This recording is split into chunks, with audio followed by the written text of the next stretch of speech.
bro. Oh. Ay, Pati yun yung bag mo. yung bag ko? Oo. Nakaano ko eh. Nakababulat ako ng Rafa. ito yung bag ko. Yung bag ko, pre. Marami talagang ano to, racket.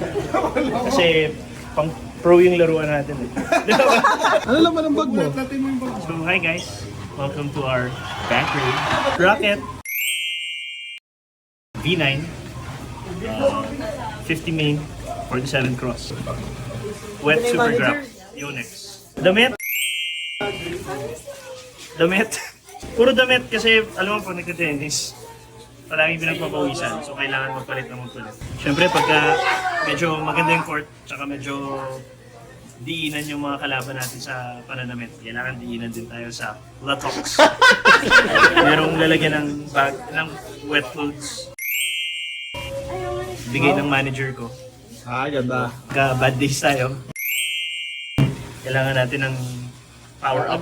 Yung mga bola, pero patay na to, wala na siya. Meron tayong Jisoo knife. Pag mainit ng court, gusto mong i-rate yung performance mo. Meron tayong tripod. Gusto mong i-video yung sarili mo. Meron din tayo ditong ito. Kung feeling mo naman, gusto mo medyo mukhang pro look meron tayong Wilson stencil.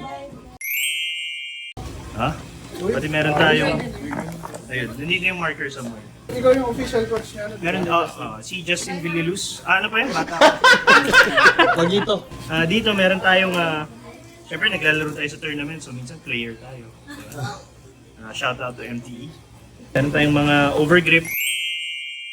Ito hindi ko masyado ginagamit kasi hindi ko feel. So, Wilson, baka naman. Mahilig ko yung mag-tennis, kailangan marami yung overgrip. Yung next, baka naman. Super grab. Ito, wet super grab. Ay, sorry! Sorry! Yun lang yung laman ng bag raid natin. Okay. See you on the next episode! Game, set, match.